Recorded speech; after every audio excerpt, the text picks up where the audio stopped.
Extraterrestres Cíclope, el extraordinario caso de Sagrada Familia.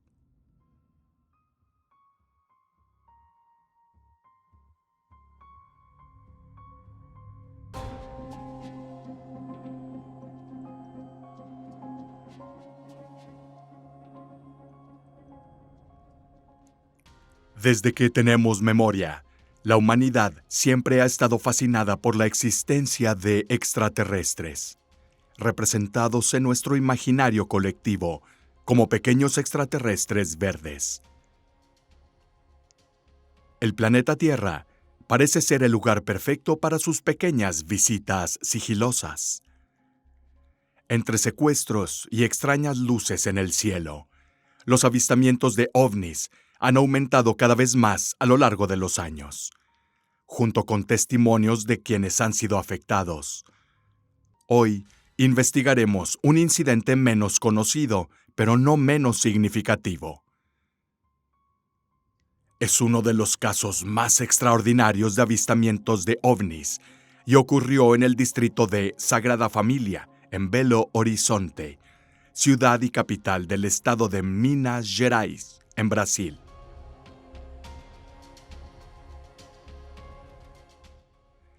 Los protagonistas de nuestra historia son tres niños, que aseguran haber sido contactados por un extraterrestre, un ser de apariencia humanoide, pero a diferencia de muchos otros casos, parecería ser un cíclope gigante, de casi 2,5 metros de altura.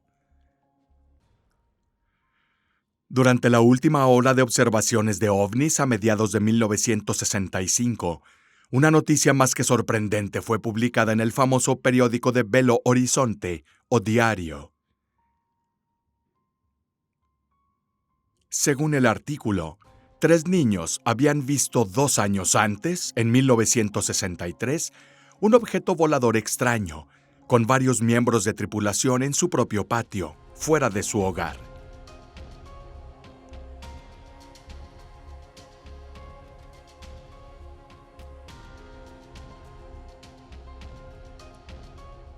Inmediatamente después de leer el artículo, don Alberto Francisco Dogamo, socio de SICOVNI, el Centro de Investigación Civil de Objetos Voladores No Identificados, una organización brasileña de ufología, fundada por Fulvio Abraham Aleixo en 1954, fue al hogar de los niños para investigar.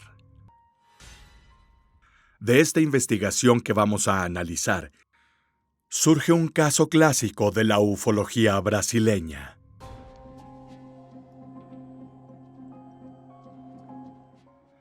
Luego de pasar un largo periodo con los 3 niños y sus padres, en el mismo lugar donde supuestamente ocurrió el hecho.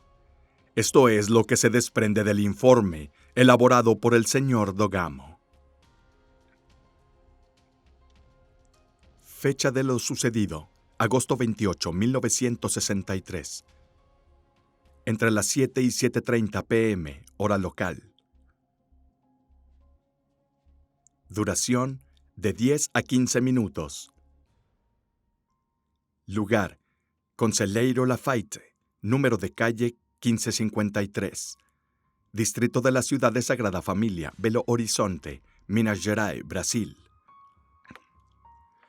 Los hermanos Fernando y Ronaldo, de 14 y 7 años respectivamente, como muchas otras familias, viven en una pequeña casa en las afueras de la ciudad, con 4 o 5 cuartos, junto con sus padres y otros 4 hermanos. Como de costumbre, inmediatamente después de la cena, salen al patio trasero junto con su amigo, Marcos, también de 7 años, que vive en el segundo piso de una pequeña casa en la esquina de la calle.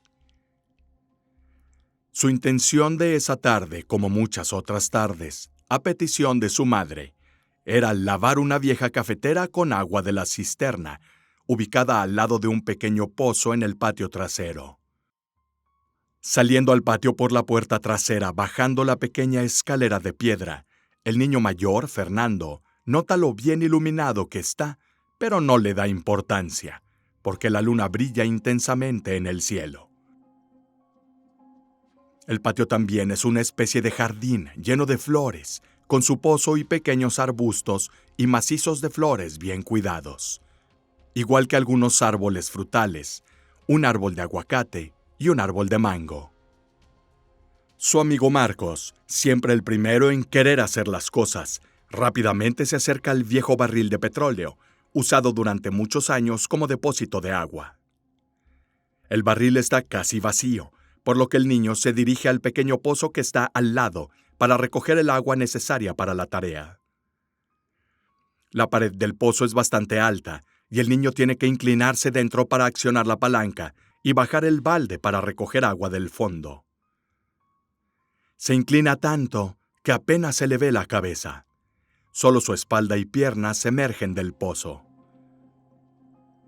Ronaldo, por otro lado, el hermano menor, que se fue más atrás al costado de la casa, es el primero en estar realmente sorprendido de lo bien iluminado que está el patio, a pesar del hecho de que la vieja lámpara está apagada.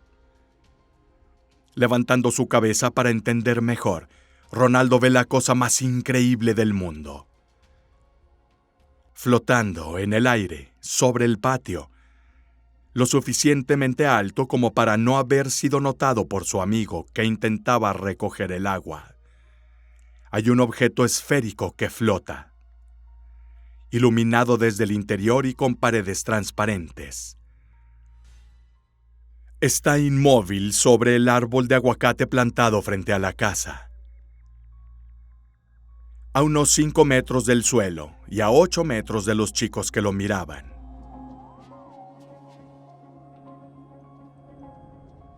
Este se divide en pequeños cuadrados, como una estructura de tablero de ajedrez, según plantea en su hipótesis el investigador Dogamo.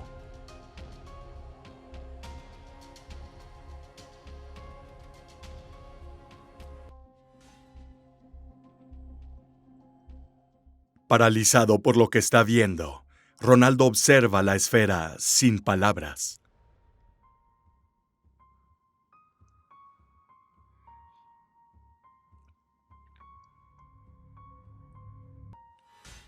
En la parte superior hay una especie de antena, formada por 2 varillas inclinadas, en forma de V, coronada por 2 esferas y una varilla vertical central. Ronaldo ya no es el único en observar esa esfera milagrosa. Logrando apartar temporalmente sus ojos de esa fascinante imagen, se da cuenta de que incluso su hermano, que se detuvo poco después de salir del patio, ha levantado su cabeza y permanece como él, casi paralizado por lo que ve. Lo más aterrador, sin embargo, para Ronaldo, quien se ha vuelto a mirar la esfera flotante, es que, a través de sus paredes transparentes, se pueden ver 4 personas sentadas en taburetes de una sola pata. En el momento de perfil con respecto a los niños, una de las personas sentadas en el asiento trasero tiene una apariencia más masculina y es más robusta que las demás. Justo frente de él, en el centro de la esfera, lo que parece ser una mujer está sentada. De hecho, los niños notan el pelo largo y rubio, recogido en su peinado, similar al que suelen ver a sus madres cuando van a misa. Sentado en el asiento delantero hay un hombre más parecido al primero, pero más delgado. ¿Quién parece operar? Ahora Ronaldo lo nota. Instrumentos en lo que el niño solo puede definir como un panel de control. No muy diferente a lo de un avión, que había visto en una serie de televisión unos días antes. Frente a este, hay una especie de pantalla similar a un televisor. El cuarto hombre, o más bien, el ser que los niños pronto verían mucho más de cerca, se sienta a la izquierda de la mujer en el centro del objeto flotante.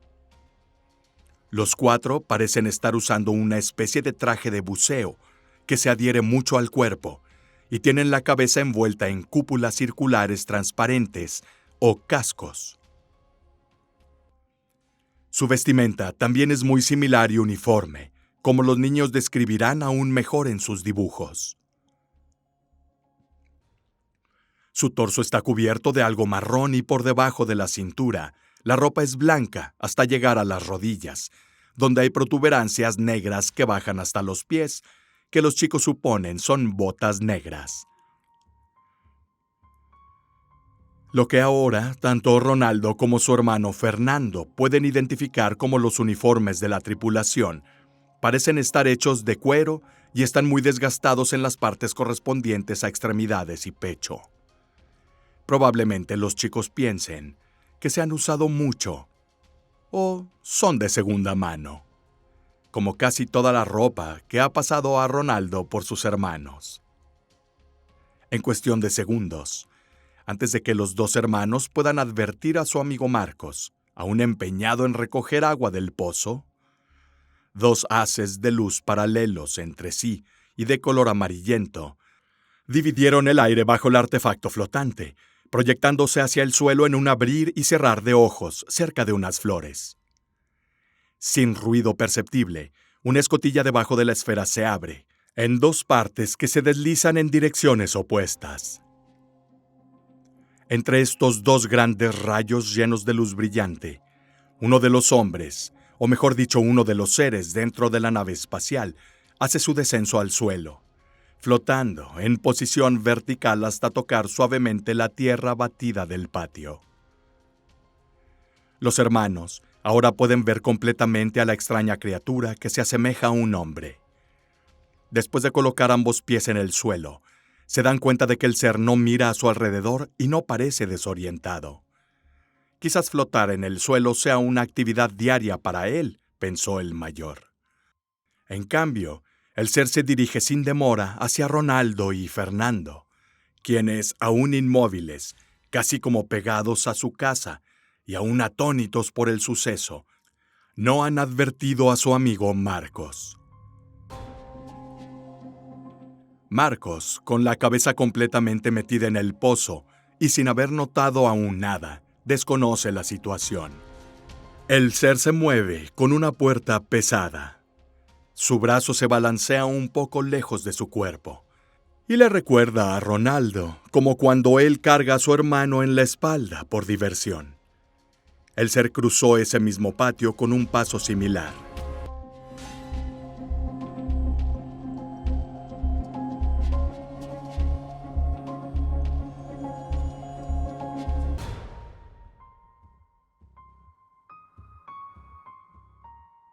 Quizás este ser esté cargando con algo, o no esté acostumbrado a caminar sobre la tierra. Los hermanos pronto se dan cuenta de que el ser no había notado su presencia, y en cambio se movía hacia el pozo, hacia su amigo Marcos. Y deteniéndose poco antes de alcanzarlo, extendió un brazo hacia el chico. Como más tarde se planteó en la hipótesis de los niños, en realidad pudo haber sido un gesto inofensivo, tal vez incluso de bondad por parte de aquella extraña criatura, que al ver al niño casi tragado por el pozo quiso socorrerlo, por lo tanto extendió una mano hacia él para levantarlo. Pero Fernando, como despertando de un trance, inmediatamente interpretó el gesto del ser como una amenaza a su aún distraído compañero, y se precipitó corriendo hacia la cisterna, saltó sobre Marcos, tirándolo violentamente al suelo para evitar ser agarrado. Marcos ahora se encuentra aturdido, sorprendido y tirado en el suelo, tratando de entender lo que pasa. Se vuelve, al principio enojado, hacia su amigo que lo tiró al suelo. Luego, siguiendo la mirada de Fernando tirado en el suelo a su lado, él también ve al extraño visitante por primera vez. El ser, que ha permanecido inmóvil, desvía la mirada de Fernando a su hermano Ronaldo. El chico, que mientras tanto había logrado retroceder un poco en el patio con la intención de refugiarse en la casa, echa a correr, pero tropieza y se golpea dolorosamente la rodilla contra la esquina de la puerta. Una vez en el suelo, con su pierna palpitante de dolor, se ve obligado a parar. Los gemidos de dolor, aunque apagados, atraen la atención del ser, que se detiene a mirar al niño. Ronaldo logra levantarse y da unos pasos hacia atrás, tambaleándose levemente, para luego permanecer pasivo a un lado de la casa. El niño y sus dos compañeros recordarán ese peculiar estado de ánimo. Se sentían impotentes para huir o incluso para gritar y pedir ayuda de alguien. El ser, sin embargo, no se acerca a los chicos, sino que comienza a gesticular con sus manos. Gestos cortos y fluidos, extendiendo sus manos horizontalmente, acompañando estos gestos con movimientos de cabeza y palabras extrañas en un idioma desconocido para los chicos. Fernando, habiendo encontrado el coraje para levantarse después de empujar a su amigo al suelo, es abrumado por una nueva sensación. Después de varios gestos por parte del ser, su miedo, que antes lo inmovilizaba y le hacía temblar las piernas, ha desaparecido. Como él, los otros dos chicos también están más tranquilos. Y finalmente, a poco más de 2 metros del extraño visitante, por fin pueden observarlo mejor. Tiene la piel rojiza y es completamente lampiño. Como 2 de sus compañeros, aún en la esfera flotante, no tiene un solo pelo.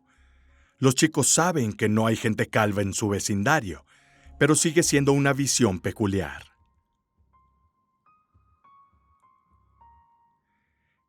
Fernando nota que la figura es enorme, casi tan grande como la puerta del lado de la casa, y conoce bien esa puerta.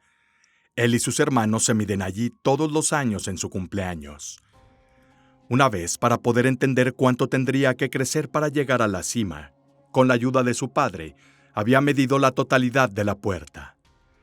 220 centímetros. Por lo tanto, el extraño ser parado frente a ellos tenía más de 2 metros de altura. Por encima de lo que ahora destaca mejor como un casco transparente, hay una especie de pequeña antena en forma de anillo, con una pequeña esfera colgante. Pero por mucho, lo más sorprendente y extraño que todos los niños pueden ver muy bien es su ojo. Un solo ojo, grande, colocado en el centro de la cara. No recuerdan la nariz ni las orejas, tal vez ni siquiera las tenía, pero el ojo es inolvidable. Un ojo redondo y oscuro, desprovisto de su parte blanca. Lo que más llama la atención de Marcos y que seguirá recordando durante mucho tiempo es la pupila. En lugar de una pupila circular como los ojos humanos, el ser solo tenía una línea horizontal mucho más oscura, como la parte central del ojo. Por encima de esa gran bola que es el ojo, hay un área oscura y grande no bien delimitada, pero se mueve con frecuencia, lo que los chicos interpretan como una ceja poblada. La ropa que lleva el ser, ese tipo de traje, cubre todo su cuerpo y parece ligeramente hinchado para los chicos. Más tarde plantearán la hipótesis de que tal vez, después del fluctuante descenso un poco antes, el traje se había llenado de aire. Con pasos cortos, el ser se mueve un poco, siempre tambaleándose levemente, en contraste con la naturalidad con la que había hecho su descenso al suelo, y se sienta en el borde del pozo. Los chicos lo ven de perfil, y se ubica más o menos frente a ese extraño dispositivo esférico, parecido a una nave espacial, donde sus compañeros permanecían sentados. La altura de su cabeza supera con creces la altura del mango de la polea del pozo. Fernando lo nota y aprovecha la aparente distracción del ser. Da unos pasos hacia atrás, posicionándose detrás del ser para estar fuera de su campo de visión.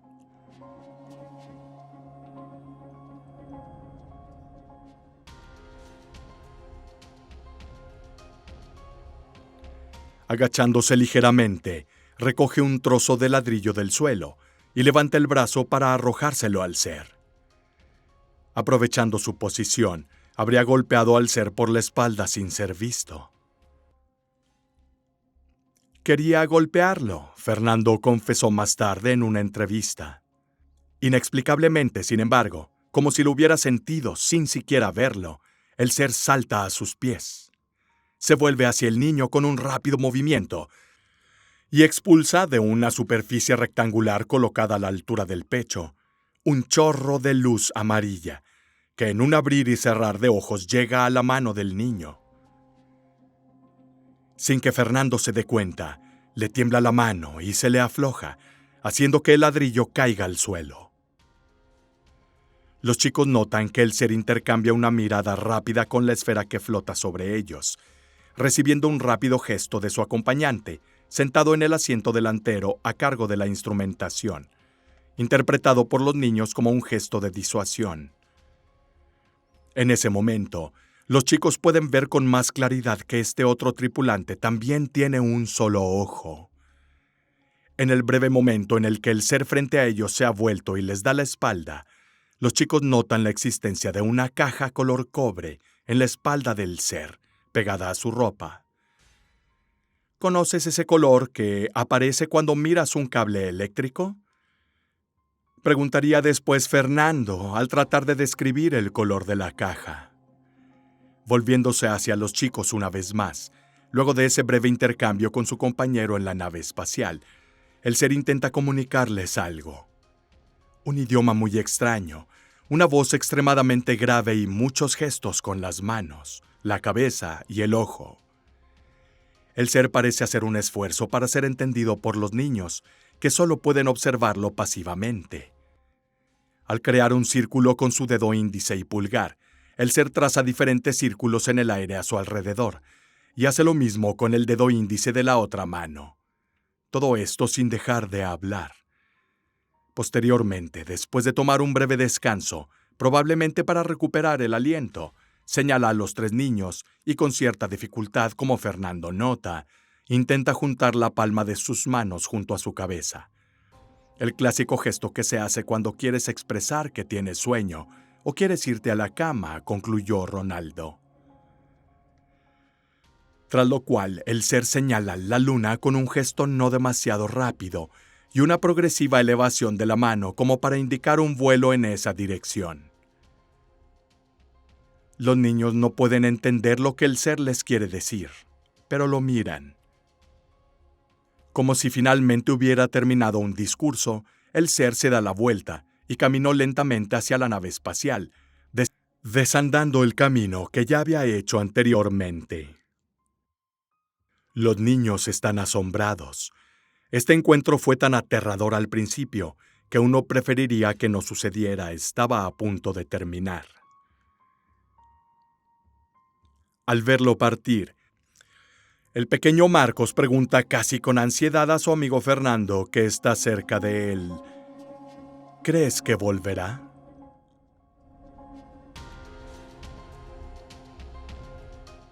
Esta simple pregunta casi susurrada queda suspendida por unos segundos en el aire, y para sorpresa de todos los chicos, el ser se vuelve hacia Marcos.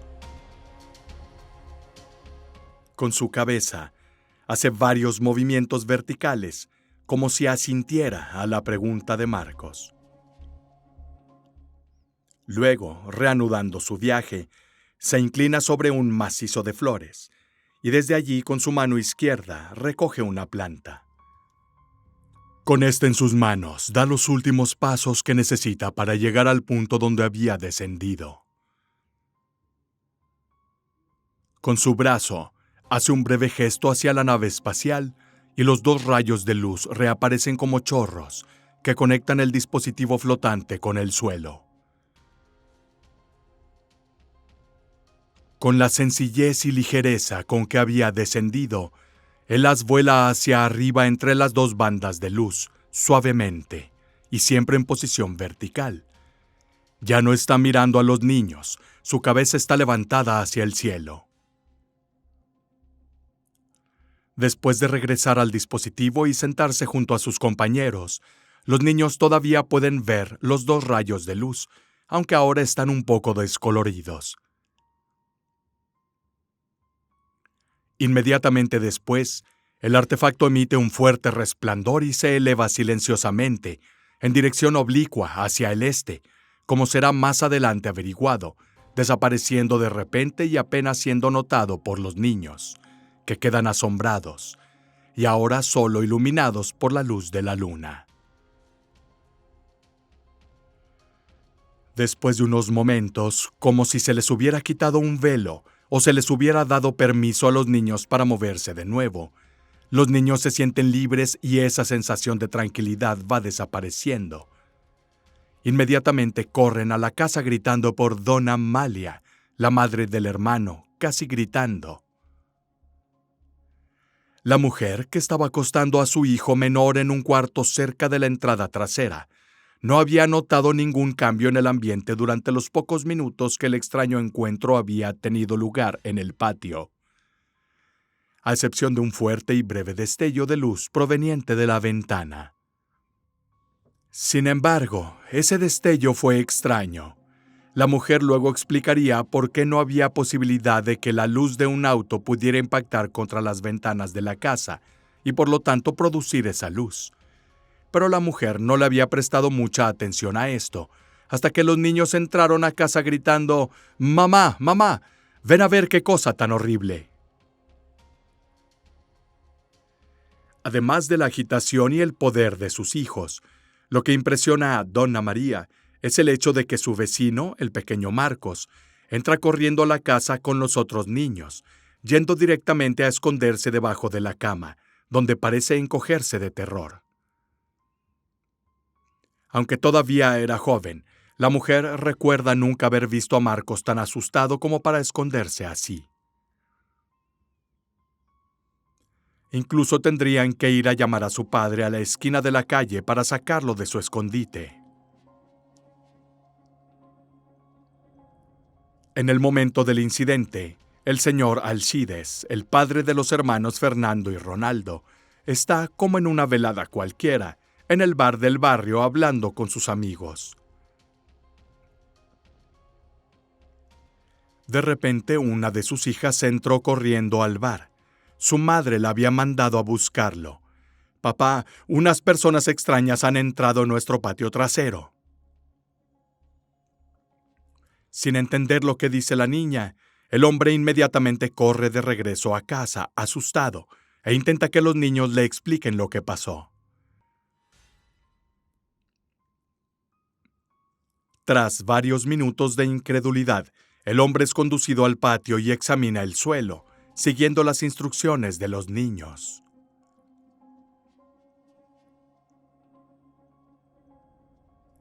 Sobre la lisa y batida tierra, puede distinguir varias marcas pequeñas en forma de triángulo a lo largo del camino que había recorrido el extraño ser, según describieron los niños.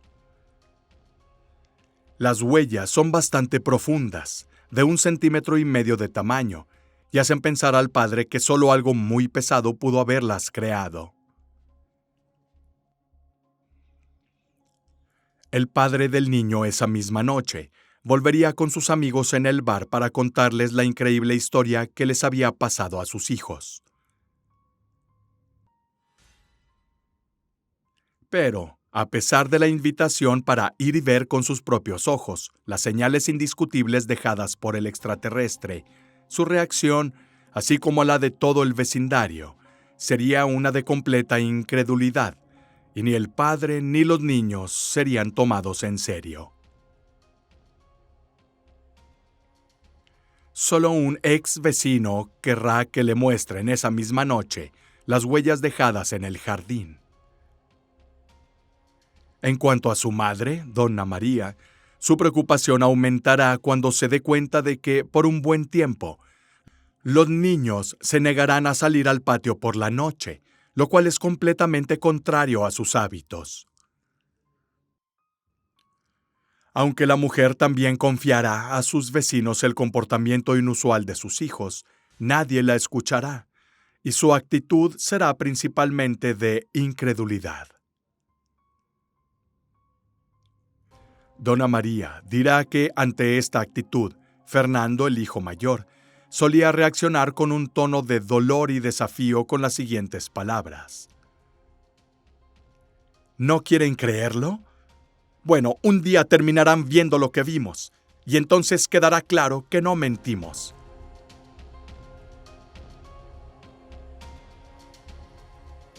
Ha pasado el tiempo, y los niños ya han crecido. Tras ser contactados una vez más por el primer investigador del caso, el ufólogo Alberto Francisco Dogamo, insiste rotundamente que nunca se habrían aprovechado del incidente, queriendo seguir adelante y vivir sus vidas. Marcos, que se había convertido en diseñador industrial, siempre fue el más exigente, partiendo de los bocetos que había hecho de aquel encuentro a los 7 años, hasta que ya no le tuvo miedo a nada y trabajó en Irak, durante el conflicto con Irán, para un constructor brasileño de carreteras y puentes. Ronaldo se había convertido en un vendedor de gemas en una joyería. Y Fernando en técnico mecánico, muy competente y orgulloso de no haber estado nunca desempleado, habiendo adquirido una buena reputación, generalmente respetado como profesional.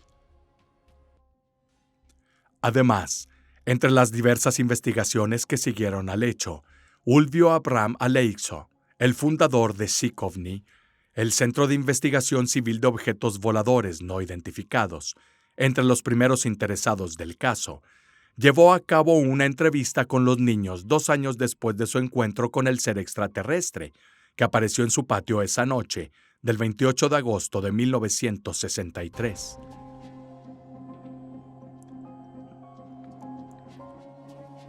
Tal como sucedió esa noche, esta entrevista también se llevó a cabo en el patio trasero de la casa. Todos los niños estaban reunidos y listos para compartir su versión de los hechos. ¿Qué diferencias notaste entre las personas que estaban en el aparato? El hombre sentado al final era más corpulento. También había una mujer con el cabello estirado hacia atrás. ¿Notaste otras diferencias? No, todos eran iguales. Los hombres estaban sin pelo. Dijiste que en un cierto momento, 2 bandas luminosas bajaron del aparato al suelo y entre ellas, un hombre bajó una escalera. No había escalera. Entonces, ¿el hombre cayó pesadamente al suelo? Él no se cayó. Descendió sin mover las piernas y tocó el suelo lentamente. ¿Él inmediatamente caminó en tu dirección? Sí. Por favor, imita para nosotros cómo caminaba. Fernando se acerca al aguacatero y retrocede lentamente con movimientos rígidos de los brazos, lejos de su cuerpo. Aquí, indicando el suelo, resbaló 2 veces en la piedra caliza. ¿Todos los movimientos del hombre eran tan lentos? No, a veces se movía rápido, pero parecía tener dificultades para doblar los brazos. ¿Por qué piensas eso? Fernando luego produce algunos de los gestos que se estaban haciendo. Una serie de gestos con las manos, rápidos, horizontales y circulares. Al reproducir el gesto de cansancio que hace el ser, sus manos apretadas no logran acercarse demasiado a su cabeza. ¿El hombre también hizo movimientos con la cabeza? Cuando nos miraba y nos hablaba, de vez en cuando movía mucho la cabeza.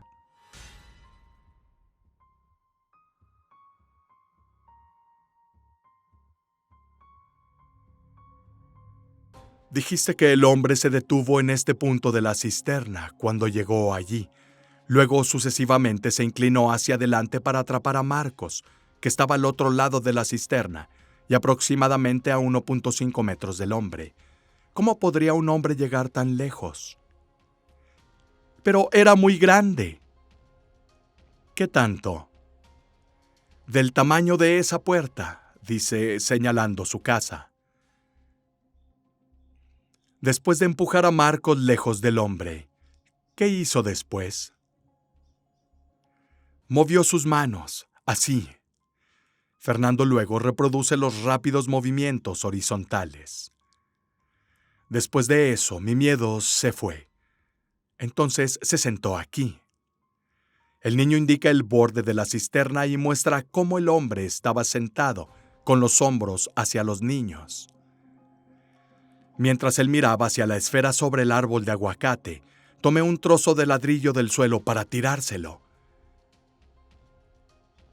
Cuando levanté el brazo, se dio la vuelta rápidamente y una luz llegó a mi mano. El ladrillo se cayó y mi mano empezó a temblar. ¿De qué color era esa luz? Amarillenta. ¿De dónde venía? De un objeto en su pecho. ¿Un objeto similar a qué? No sé exactamente. Tenía una forma cuadrangular, más o menos. ¿Qué hizo después de eso? Aparentemente se rió. ¿Por qué aparentemente? Era una risa extraña. Su boca se movió mucho y se abrió de esta manera. El niño luego muestra su boca abriéndose verticalmente. ¿Cómo eran los ojos del hombre? Solo tenía uno. Aquí. Fernando señala la base de su nariz y Ronaldo asiente con la cabeza para estar de acuerdo. ¿Tenía cejas?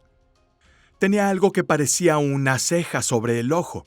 Se movía a veces cuando fruncía el ceño. ¿Tenía pestañas como las de nuestros ojos? Tengo la impresión de que tenía una. ¿De qué color era su ojo? Estaba oscuro. ¿Tenía la parte blanca? No, todo estaba oscuro y redondo, como este. Luego el niño señala un boceto hecho antes por Marcos, que había dibujado el ojo de 1 pulgada de diámetro, de forma circular, y con una línea horizontal más oscura en lugar de la pupila. ¿Y cómo era su nariz? No lo sé. ¿Así que dices haber visto su boca y ojo, y ahora no puedes describir su nariz? ¿No viste 2 aberturas justo encima de la boca? No recuerdo haber visto una nariz. ¿Y las orejas? ¿Qué aspecto tenían? Yo tampoco las vi. ¿Cómo no viste las orejas, si el casco era todo transparente? No lo sé. Su cara era toda del mismo color, rojo. Sus dientes eran completamente blancos, dijo con cierta admiración.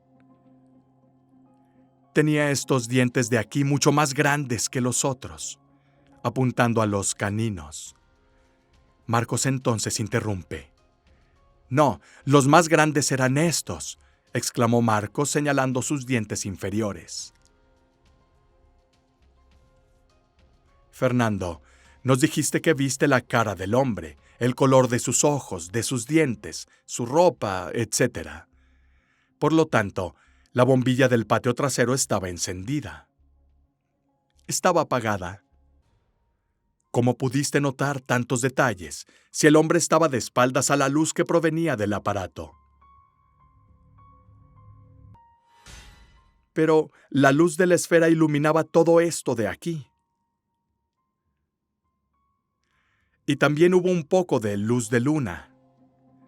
¿Y ninguno de los vecinos salió de sus casas para ver esta luz? No había ningún vecino saliendo a los patios traseros cerca de nuestra casa. Fernando, dijiste que el hombre te habló mientras te hacía gestos. ¿Entendiste alguna de las palabras? No. ¿Crees que el lenguaje del hombre era similar al francés, inglés o cualquier otro idioma extranjero? No lo sé. ¿Cómo era su voz? Era una voz muy grave. Era 10 veces más grave que la tuya. Ronaldo interviene refiriéndose a la voz del profesor Julio. Mientras el hombre estaba en el suelo, ¿viste el aparato balanceándose sobre el árbol? El aparato no se balanceaba. ¿Y qué hizo la gente que todavía estaba dentro? Un hombre sentado al frente movía sus manos en la parte inferior de algo similar a un televisor. Fernando luego reproduce el movimiento de manos, moviéndose velozmente sobre un teclado. ¿Viste alguna figura en este televisor? Estaba parado de lado, pero pude ver pasar algunas líneas. ¿Y las demás personas qué hicieron? Simplemente siguieron sentados en sus asientos. ¿En sillas? No, no había sillas.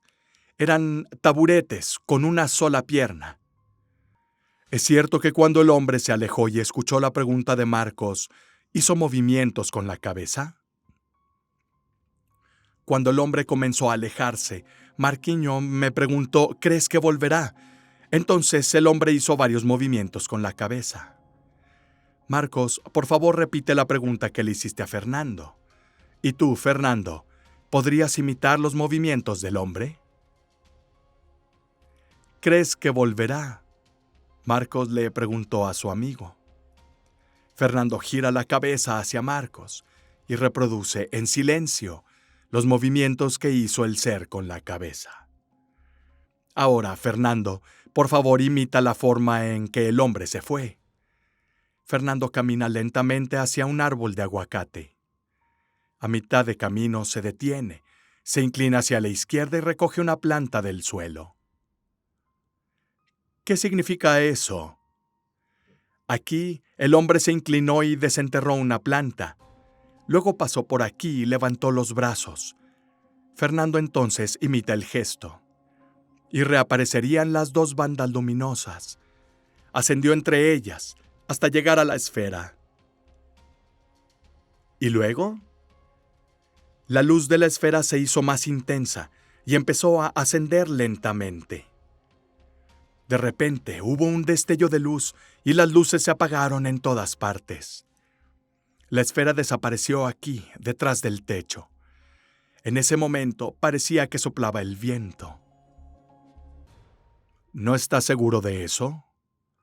Sentí algo en el aire, lo que me hizo pensar así. Fernando, mira por aquí. ¿Cuántas personas están aquí para escuchar tu historia? Alrededor de 8 niños del barrio que sabían de la misión del detective, lo seguían y asistían a la entrevista. Así que además de los 3 niños, sus padres, los otros 4 niños pequeños y los integrantes de Sikovny, a su alrededor se había formado una pequeña multitud, atenta y silenciosa. Sin embargo, los investigadores señalaron que Fernando y sus amigos siguen manteniendo una espontaneidad inalterable. ¿No crees que al inventarte un cuento así podrías lastimarte a ti y a tu familia? Tus padres ya me dijeron que tu historia no es cierta. Si eso te dijeron, no lo sé, pero yo estoy diciendo la verdad.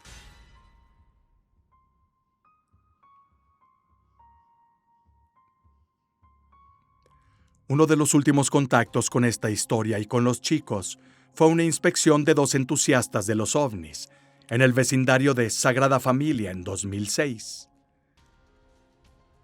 Dirigidos por un Marcos adulto, recapitularon sobre los hechos de esa fatídica noche. Pasando por la puerta de metal, hay un terreno baldío donde quedan los cimientos de una casa antigua. No muy lejos, hay un árbol de aguacate frondoso. Todavía está de pie. Si pudiera hablar, también nos contaría lo que pasó aquella noche del 28 de agosto de 1963. Así comentó Marcos, casi soñando.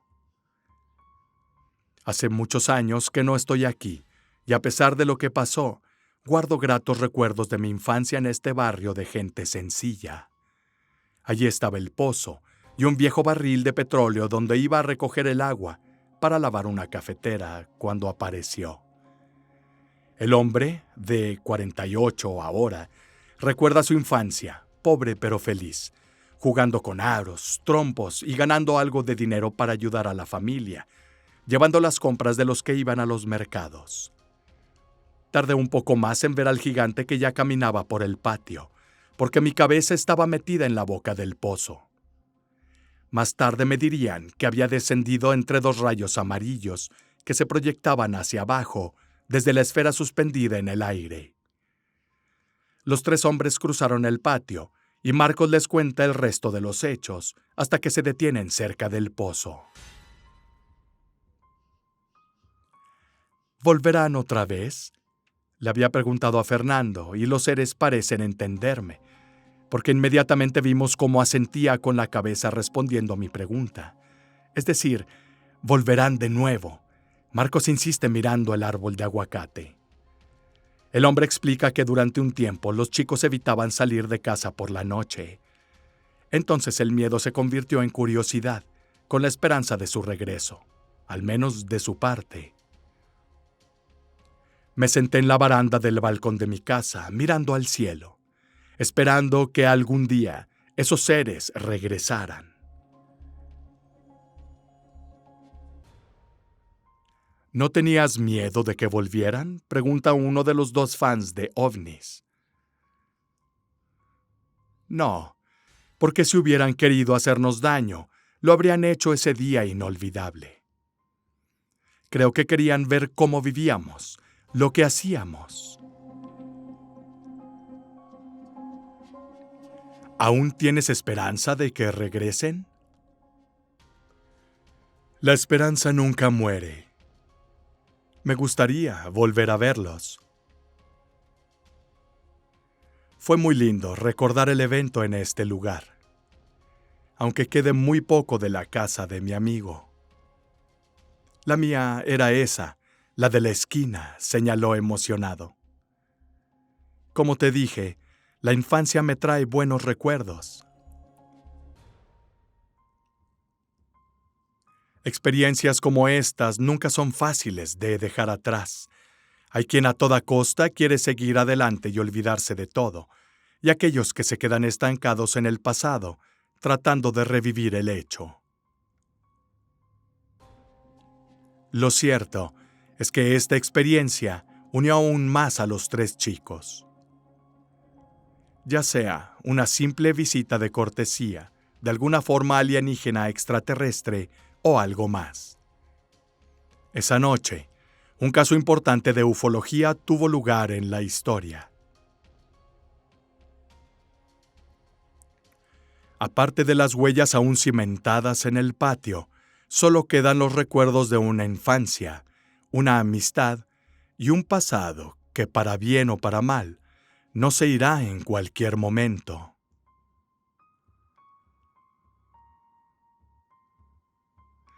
En cuanto a los visitantes, sin embargo, tal vez todavía anden por allí, y como Marcos espera, le gustaría volver a verlos, o tal vez ya hayan regresado, y tal vez no muy lejos del vecindario de Sagrada Familia.